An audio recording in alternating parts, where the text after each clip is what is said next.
Hey, this is George, and this is Real Talk with George and Frazier. Frazier should be logging in, getting done with school today.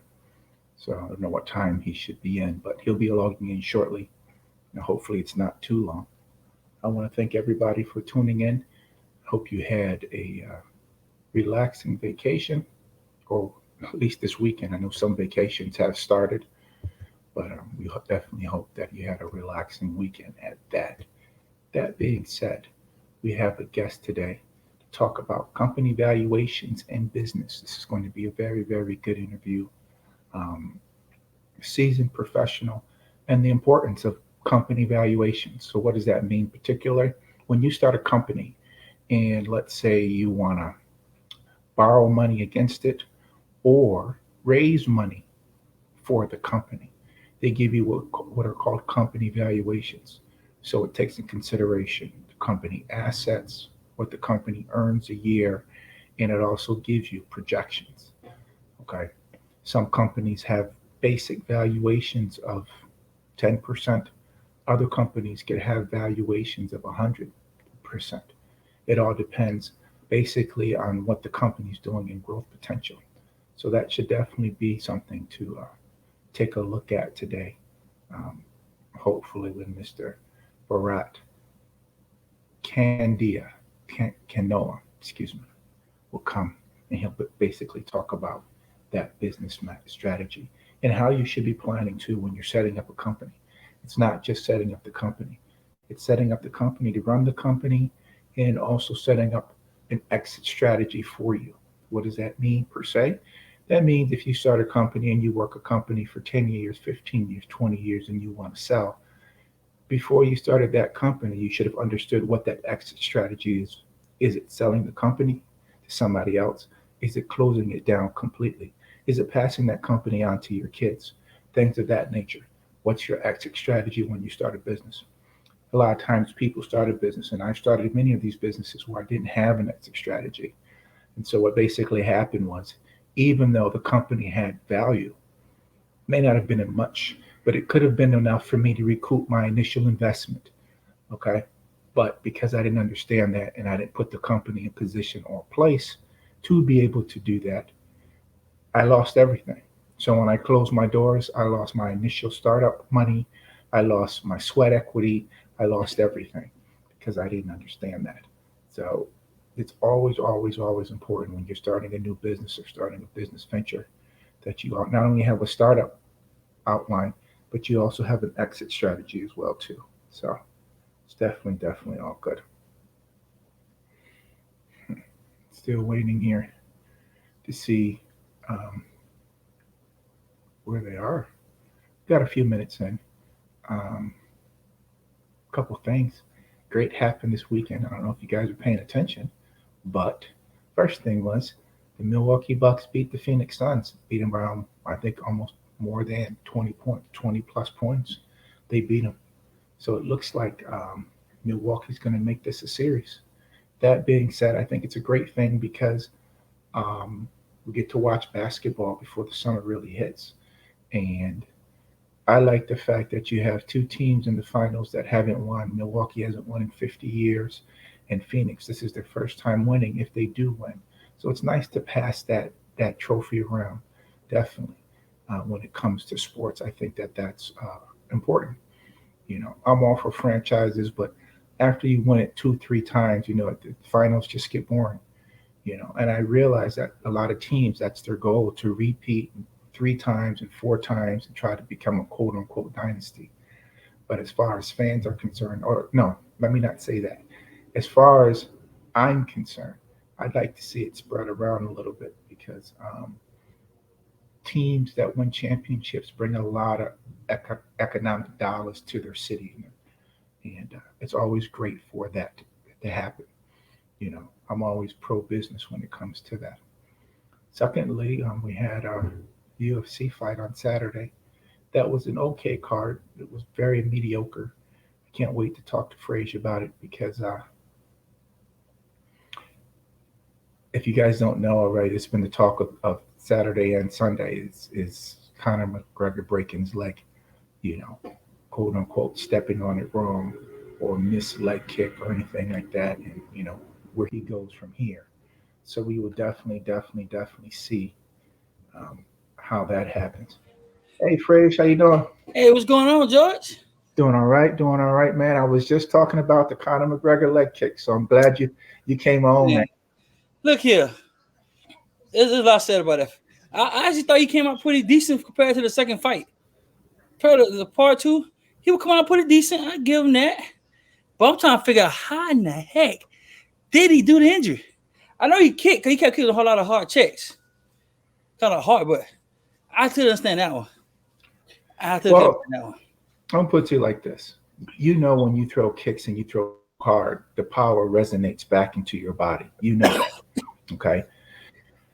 And I think it was a check. They're trying to say it was an elbow check. They're trying to say it was a leg kick. I just think it was a hyperextension of the leg that caused my new fracture. And Yeah, then remember that clip that I showed you from the doctor when he tried to turn and pivot from his foot to yeah, punch straight. That's when that torque and that pop happened. After that, you know, my instructor told me very in the beginning, he was like, power goes two ways: the power that goes this way into something and the yep. power that goes this way back Out. into you. Okay. And he said, the power will always resonate on the weakest part. So if you punch somebody, the power goes out, but you always have power that comes back to you. All right. So if your wrist is bent, right, the Yep. power will stop right here. This is the weakest link. If your elbow's bent when you punch, the power will stop right here because that's the weakest link. It would always travel but stop at the weakest spot. And I think he was throwing some hard kicks that he didn't realize. I think his look, honestly, I you ask Conor McGregor and he won't tell you because of his boastfulness, but anybody who's been injured can tell you the exact moment that they got injured. And he can tell you the exact Yeah. moment, the exact kick that he threw where he felt that ping I in think his that ankle. first. I think that third check he got. The third check when he actually blocked it. When he actually blocked it with one kick, it was a hard kick. You could tell it was a really hard kick, and he checked it. And when he checked it, you tell Conor came back a little bit because he stumbled. Remember he stumbled after that kick. He stumbled. Hmm. That was a sign right there. Because when he stumbled, we came back. He took a while to get set where he wanted to. And after you noticed, a lot of the kicks wasn't the same as before when he first started out. It kind of power kind of dwindled a little bit. And then Right. whenever you start really going at him, So my thing is, and I found out later on what you're talking about too, George, that the insult before game thing. I found out what it was too. And I had respect for him until I heard that. I mean, nothing wrong with being competitive. You know what I'm saying? But when you go overboard like that, you kind of like do get what you deserve. Come back and say hi to you sometime. But I wasn't expecting to get high like that though. That was like, Well, man, look, let me tell you something. Okay. He was too emotional. Okay.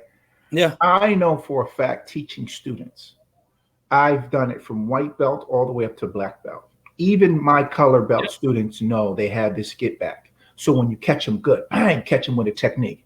They put their head down and they just come with wild technique because they want to get you back. And exactly. I'm like, you can't learn how to spar and you can't spar like that because you're sparring me. I'm an expert. So what have I done now? I picked you apart for the last 30 seconds to let you know that you're not going to hit me back. I can hit you when I want to hit you. And Exactly. sometimes, look, our sparring sessions have gotten so aggressive that I've had to call time, even though the clock is going, and say, hey, what do you want to do? How far do you want to take this? Do you want us to actually spar? Do you want me now to step it up 100%, 50%? Because I'm only sparring you at 10% of my skill. I'm only hitting you with 10% of my strength. You see what I mean? Or do Exactly. you want me to slow it down so you can learn how to spar? Then I tell him, I said, you got to understand that I'm instructing you. You're not instructing me. I'm your instructor. So when I'm touching you up, when I'm tagging you, when I'm letting you know that this is open and I'm tapping you, I'm doing that for a reason. Now, if you want me to knock you out, I can do that too. It's just completely up to you as to how far you want to go. But I can tell you that me knocking you out is not you learning. You understand? You don't Exactly. learn anything from that. And then that's when their mind switches and go, okay, I see what he means now. It's not this tit for tat. Conor Exactly. McGregor walked into the ring too amped up. And I believe it's exactly what Dustin Poirier said. He does that for himself to amp himself up, to get Yeah, he himself does. ready to fight. So what was happening? He was throwing a lot of stuff at 100%. He was off balance, brother. There was a lot of different things happening in that particular fight, and I was like, I just don't get it. Why is he coming off so hard? And sure enough, the thing about his technique that I don't like either is the fact that a lot of kickboxers box like they're boxers. Yeah, What does that mean? Boxers carry their foot in a bucket, so they drag their foot sideways. exactly. A lot. Kickboxers point their toes and kick from their toes, so their heel never touches the ground, and you can get there faster. You see what I mean? Yeah, If you're you right. if you look at that torque, if you look at But you that want, torque from the video real quick, Frazier, if you look at that torque from the video quick that I sent you, he had yeah, to lift his foot up. And when he lifted his foot up, his foot wobbled. And that's when it popped. You see what I'm yeah, saying? And then when he went forward, and then when he tried to come back down on the foot, it wasn't there for him. It broke. yeah. But you know what I would tell you too? If he really knew he could have avoided that injury, he could have avoided the injury really. But by him being so, like you said, emotional and aggressive, he didn't pay attention to it. He thought it was nothing. I Yeah. guarantee you, he thought it was nothing. He probably brushed it off like, no, it ain't nothing, it ain't nothing. But then when it snapped, he probably said, oh, it's something now. He having Oh, hollered. He's like, he yeah. literally hollered. Yeah. So everybody knew there was something wrong with it. And Yeah. then on top of that, like you say, when people understand one thing, when you do a mixed martial arts, you sampling different styles. You're not perfecting the styles. That's You see what right. I'm saying? So you go in and try to do a multi kick or do a kickboxing kick, and you don't learn the full fundamentals of it, you're gonna mess yourself up. Yeah. And everybody know you don't kick with the freaking middle of your fucking toe. You right between the ankle, you don't kick like that. You kick with your chin. Mhm. Everybody know that. And you don't kick to a bone. You kick to a part of the meat or thigh. He'll Right. kick it to your bone. You can't do that. He'll actually get break it. I'm surprised he ain't break it sooner. Matter of fact, if you see an old clip of a fight where a guy actually broke his foot kicking another guy in the chin. Cause he He's was not the only one. Okay. Conor McGregor is probably the fourth person in the UFC to do it. Let me name him. There was a guy named Corey in the Ultimate Fighter, tall guy. He was tall, man, like 6'2". He was fighting, I think, 150. Broke his leg like that, shattered his shin in the octagon. Never fought again. And that was the Ultimate Fighter reality show. Second person to do it that we saw was Anderson Silva when he kicked Chris Weidman. yeah, Third person we saw to do it was Chris Weidman when he just broke his leg 6 months ago. Fourth person that I saw live on TV was Conor McGregor stepping on his ankle wrong. You see what I'm saying? So I'm exactly. telling you that injury in itself. Now, here's the problem that I see with that. Everybody's saying the surgery went well, this, that, and the third. No, I ain't hear that. I think that I'm glad that the surgery went well, but I think that break is too low. Anderson Silva and Chris Weidman were higher up on the shin. His was closer to his ankle. Ankle, it was right between the ankle. Because Yeah. if you look injury, like when I can tell you how he kicked it. When he kicked that last check, he tried to he flexed his more to take open toe. You Right. point down. So now I'm saying pull his point up when he did it. That's why he hit it covers this time. When it hit closed, you absorb everything. Like you absorb everything. And like you said, that's the weakest part of your body. And your leg, that's actually the weakest part. Especially any martial art, no matter what martial it is, between the ankle and the foot. And that's why no style tell you to kick with your dang on foot. Right. No style tell you to do that. You know? Yeah. Well, look, I'm gonna put to you like this. I definitely agree with everything you say, but I saw today that he had a successful surgery. It's been about 3 hours. They put a rod in his leg. Plus, they He put done. no, not really. They put a rod in his leg. Plus, they put the metal clamps on it to lock it up. But here's the thing: depending on where that stuff broke, and depending on how bad it fractured, he may have nerve damage in that leg to the point that he may not be able to walk right. You see what I mean? Exactly. Depending on the rod, not really the rod, but it's the metal clamps, the hardware that they put in there to hold those bones together. And, talking to an orthopedic surgeon, legs are okay, but he's not going to be able to kick with a lot of power if it's too low because the hardware is going to snap the bones again. Not where the hardware is, that's metal. It's going to snap above or it's going to snap below because the metal won't break. You see what I'm saying? Yeah, you're right. So anything that he hits he has a potential if he kicks again because it's so low to re-injure that very quickly um, because of the hardware. I mean, think about this. You remember Ronnie Coleman, Mr. Yeah, Universe, Mr. Olympia? yeah. You want to know why he's in a wheelchair right now? Because all the hardware in his back snapped his vertebrae. He was still Oh, lifting. He was still lifting heavy, and so what snapped? The titanium locks that they were using to fuse his yeah. back together, they didn't snap. It was all the bone and the cartilage and everything around it that kept popping and snapping due to the tension.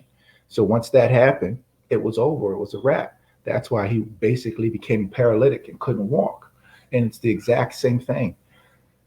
There's a friend of mine, really good friend of mine, who's an orthopedic surgeon, and he said the worst thing that you can do, honestly, is get back surgery. He said because the moment Yeah, that they put that titanium into your vertebrae to stabilize your back, he said within 6 months to a year, even sometimes 5 years, we see them come back. The reason why they come back is because the vertebrae on the top or the vertebrae on the bottom have to be replaced because the titanium was too thick. And so yeah. now you start having these titanium braces. Titanium braces, you have one, two, three, four, five up your back till you can't do anything anymore. Then they have to put a metal rod up your back just for you to this, and then you can't That's even great. you can't even touch your toes anymore with the metal rod in your Nope. back. And he's like, it's the worst thing. He said because the titanium doesn't move, everything that moves is the cartilage and the bone. And after a while, he says it just ends up breaking. It just ends up snapping. Snapping your bone, chipping this, chipping that. You know. That's crazy. It's true though. There are just some people like you said, George. If if you understand you're fighting with that much emotion, right? The adrenaline pumping, everything's running, right? You don't feel. You literally don't feel anything. And then like that's why you ever notice when Pierre would hit, he hit Pierre. He hit him. He didn't feel it. And I think they were pissing McGregor off a little bit because McGregor going 100% and not making a move. The only time he actually did anything when he checked his leg. That's the only time he actually saw any more. So what he did was he went to what he knew. He kept checking, hoping that'll make a leeway for him to go up high or do anything else. But it didn't. He was literally hurting himself more and more and more and more as you go. Because matter of fact, when the second tie up, when he went to grab him and he had him in a clinch, right? His leg weak then. Cause you remember when he tried to actually hook it up, it would never hook. Right. It was weak already weak. It was, but he tried to play it off. If you notice, he tried to then put underneath him so he can actually create separation. But it was hurting then. He Yeah, I was mean, absolutely. He knew it. He definitely knew it. Okay, definitely knew it because he couldn't lock his legs in that. he And look, couldn't. the whole thing was just really bad. And the reason why I'm saying it was really bad is because you don't walk into a fight with that much emotion. Let me tell you No, something. Randy Couture said it best. You're really not a fighter when you're winning. You're a fighter when you're losing. You're a fighter when you've got to fight through adversity to come back and do this. And that's when you decide. Okay. Conor McGregor, I hate to say it, but a lot of the hungriness that he got soft. And yeah, everybody keeps talking about the money that he made, but it's not just the money that he made with Floyd. It's the money that he made with the UFC. Conor McGregor went from making 5,000, 15,000, $25,000 a fight to virtually $1 million a fight with pay-per-view buys and this, that, yeah, and the third. That changes you. That changes your mindset. That changes everything. exactly. You take the He joy out of it. took this You're not whole even doing it persona. for joy. He took this whole persona and made this persona about himself to make the money. And I don't fault what he did, but this is the fight game. And like everybody says, you can say what you want to say because I know at the end of this, I get to punch you in the face and you get to do the same to me. Exactly. But where you cross the line is where you start talking about people's families, this, that, and the third, because we are all family men. We all have families to support, families that we love. This is Exactly. we fight is what we do. Fighters are not who we are per se. I'm a father, I'm a husband, I'm this, I'm that. Fighting is just what I do. You know what I mean? Exactly. And for you to open your mouth and say that, oh yeah, you definitely got to wear it. But you're dealing with a guy too Yeah. that is very immature. And what I mean by immature is money doesn't make you better. Money only really accentuates what you really are. You see what I Exactly. mean? And Exactly. we're starting to see what Conor McGregor really is. He doesn't have the type of fortitude that's a role model. He's a good fighter, but he Yeah. doesn't have the type of fortitude that's a great role model for you to sit there and emulate and things of that nature, just based on the stuff that he does. I'll be honest with you. I love him, but I would not imitate his style. I would. If people ask me who any people who you imitate, I said Tito Ortiz. To me, he was a full fighter. He good on the ground and was good in the striking game. You see what I'm saying? And you imitate somebody, you make sure it's the best. You imitate somebody who half best because you're gonna get half same weaknesses. You had the same weaknesses. That be fair to understand. If you imitate somebody, you also imitate their weaknesses also. You see what I'm saying? If you imitate their weaknesses also without improving the weaknesses, then you just as worse as he is, and you started where he left off at.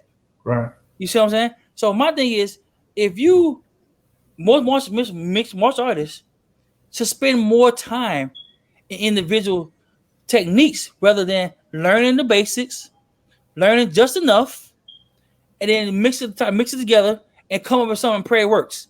That's what it is. Now, some people that base technique they use the most.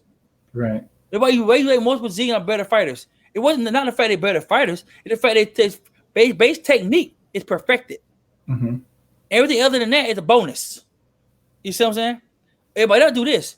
All their techniques are bonuses. Consider bonuses because they don't perfect nothing. They don't perfect it.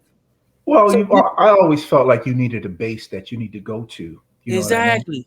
exactly, In mixed martial arts, I know that the new kids are coming up now. They're considering themselves mixed martial artists because they don't have a base, whether it's judo, taekwondo, exactly. wrestling, or boxing, or whatever it is. But I think that that's where the downfall comes Mm-hmm. because you're trying to master 5 or 6 different sports and to combine it into one thing, whereas I have one sport that I can do, and I have to just understand 5 different others to play you to Exactly. my strengths. You see what I mean?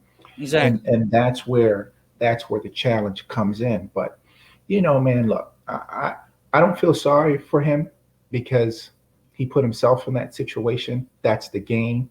That's Yeah. always liable to happen. I just am, what do I say, I'm settled that this is over. Like, I don't need to see a fourth fight, and even though That Dana was White, it for a fight. There you was know just there is the opportunity because nobody want to see it again. Because you ever had a karma fight? What do you call it? Bad karma, bad luck fight, whatever. This is Conor McGregor bad luck fight. I believe he fought anybody else, it'd been a different turnout.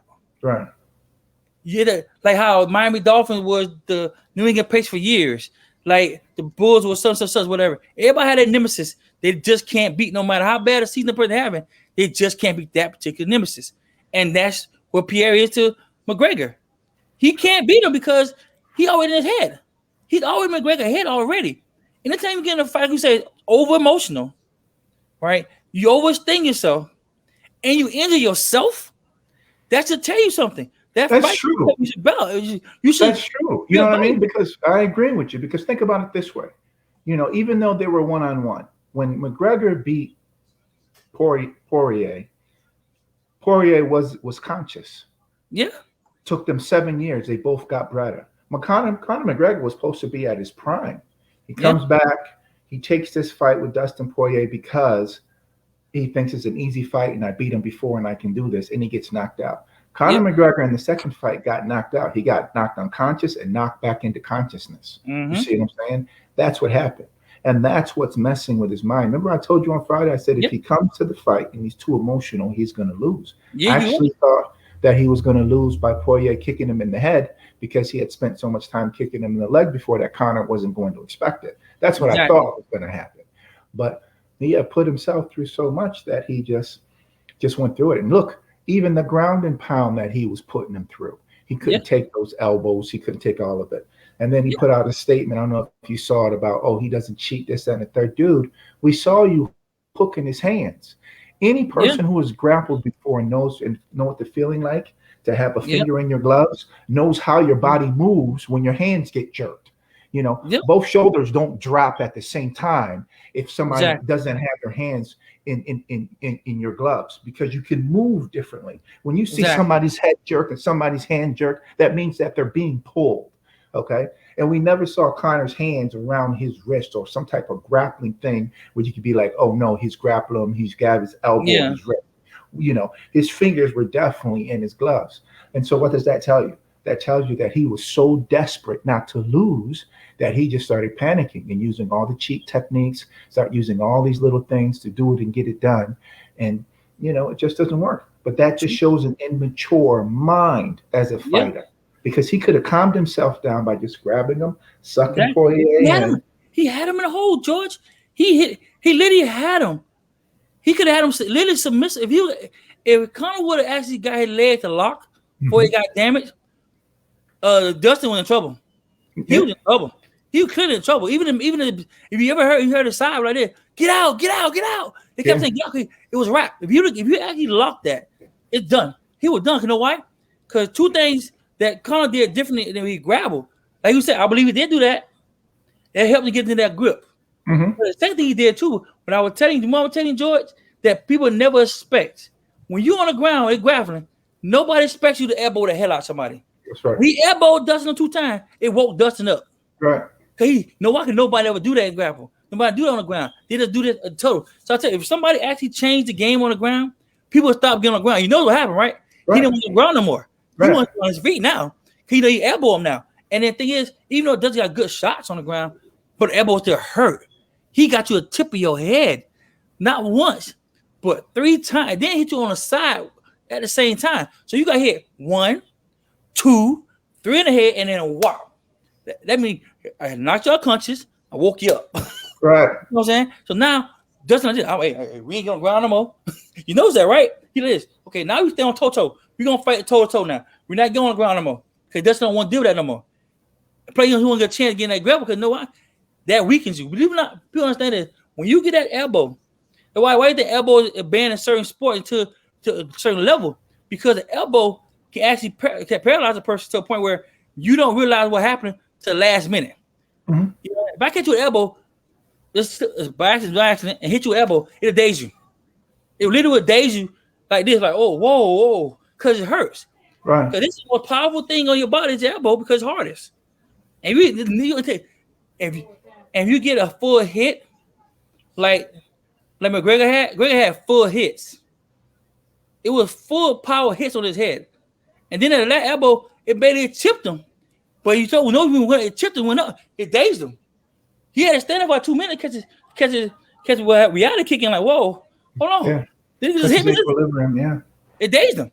But see, that's why I was telling you, like, if people learn that technique, people would not take you on the ground as much. They would not want you on the ground because they know you can defend yourself. Like, it takes sacrifice. Everyone you say joy. Real warrior knows what he cannot do. Right. What can I tell? Okay, if a guy punch is not as strong as I think it is, if I grab one hand here and one hand still free, I'm gonna pound a little mess out of that one hand. I'm gonna pound it. I'm gonna pound him. Guess what? It may not hurt him then, but that one little shot gonna get him. What he gonna do? Oh, that's a wrap. Yeah, no doubt. It done did. That what Silva did. The Ortiz did all the time. Because once you get in that rib, come on, but the spots all open on the ground. Is your rib, your lung, and at occasion you see the head. You see what I'm saying? And if you take advantage of those 3 spots while you're on the ground and pound becomes a whole different ball game. There's no doubt about it. What? There's no doubt about it. You get up, but guess what? It weakens your punch. You know the last couple of punches Dustin did, it weakened it. Right. It wasn't affecting McGregor no more because those headshots, it looks like it's not paying toll. Like, whoa, my punches, he was throwing wild punches. They weren't accurate punches. They were just desperate punches. Like, get off me. You don't catch me no more. Get off me. Like a speed fight now. Get off me, nigga. Back up. You know? Right. But let me ask you real quick. With McGregor now, do you think that Stephen A. said that he thinks that we've seen the best days behind Conor McGregor? Do you believe that we've seen the best days of McGregor, or do you still think he has more? I'll be honest with you. He should do what I should do. Take his fame and go into movies, go in marketing, because he still got a great fan base. He's still a champ. Regardless of how people look at it, every champ had a bad day, good day. You know? Take advantage of why you're still on top with the fan base and walk away. I mean, it's time to walk away. Then we know how to walk away. Every great athlete must learn when it's time to walk away. And it's time to walk away. Now he want to go into boxing, he can do that. He ain't going to Yeah, I boxing. mean, look, He made it done. if his foot can stabilize and he can put pressure on it, he can Yeah, definitely boxing. now transition to boxing. He ain't going to But boxing. but But I don't think as far as his. I agree. I don't think as far as his being in his prime in the sport. I think that this injury really put the cap on it for him, and he needs to just go do something else. Like you said, he's a smart businessman. He's a great marketer. I would do what Floyd did. I would start a promotion company. exactly. You got the whiskey company. You got a lot of different things happening that I would put my energy to. But I definitely would leave this MMA alone because he only has one more time. Like I said, one bad kick with all that hardware in that leg, and that leg snaps or fractures again, it's Done. over. He can't walk. He It's only over. can't waste his life. I mean, I'm So, sure he don't do that. you I'm know, sure he don't. And plus, too, you got to look at it, too. He had the gym over there. So he had the gym. He trained fighters also. Do that Mayweather. Like you said, do that Mayweather do. Put your effort into other fighters. Train them up. right, Be their manager. Put them in MMA. Make your money that way. Not be a promoter. Be a manager. Make right, your money that way. Because you can get them in a fight. Ooh, Conor gonna teach you. You can get in a fight easily. You can get in a fight. right. Make your money other ways than that. Look at Pacquiao. Even Pacquiao realizes now that it's time to come and walk away a little bit. He want to do 1-2 fights, but guess what? Pacquiao said, "I'm ready to walk away." He made what he made. He got the influence he needed to get. Now he's walking away.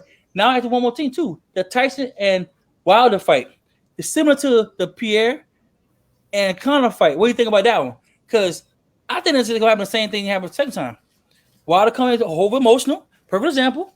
Coming over emotional. Swinging punches don't mean nothing. I don't think Mean so. nothing. I don't think so. I think he fixed all that. I think he went back and looked at all that tape, all that wild swinging along that he was doing. Tyson Fury is a brawler. Tyson Mhm. Fury, don't look at his body size, look at his No. technique. Tyson Fury's hands are just as long, excuse me. Tyson Fury's arms are just as long as his are. And when you have a boxer that's technical that can do that, boom. I think he fixed all of that. I don't think he's going to be coming in. I think he's going to come in boxing. I think he's going to shorten his punches a little bit. And I Yeah. think it's going to be a good fight. But I also feel like, you know, Tyson Fury can take a punch, and he knows that he can take his punches. So, And my thing too, you look at what thing too though. And I look at Tyson Fury coming in and Wilder's. You know who will probably beat them because of the styles? Joe Frazier and Tyson. They fight you inside. They fight you inside of your yeah, their personal arms are space. too long. Their arms are too long. Exactly. So Right. they will beat you down because one, personal space with long arm people doesn't work very well. He can't do this. His arm too long. Right. You see what I'm saying? So you your body open, your rib cage hit kidney open, and be hitting the right spot. You do some damage. That what happened with Muhammad Ali. Remember the first fight? Muhammad Ali misjudged him. Yeah. He got into it. But the same fight, what happened? He kept him a distance. He kept get back. So I mean, those things too, and they say his power, the power is unbelievable. But if you can't land it, it defeats the purpose. Same with Tyson. The Tyson have power, but he don't rely on power. You see, he knows he don't. He, like you say, he rely on technique. He rely on 1-2, 1-2, 1-2, 1-2, and a hook, or 1-2, 2, or a low body, or 1-2, 2. He do combinations. He say he go on the chest. He play to set you up. Oh yeah. He playing to set you up. Wilder playing to knock you out. Yeah. He's not trying to That's attack the difference. That's the difference. He's trying to knock the living dog mess out you. He's trying to make you remember the last thing you remember was his punch hitting you and knocking you out. That's what he's trying to make you remember. All right, listen, I don't think Bharat's going to make it today, but I wanted to have this conversation. We definitely, fans, will reschedule. I hope you liked our real talk about fighting and everything else that goes along with it. That being said, I know Frage got to go. His wife is checking on him now. So, hey, this is George. Hey, this is Frage. That was Real Talk with George and Frazier. Peace. Peace.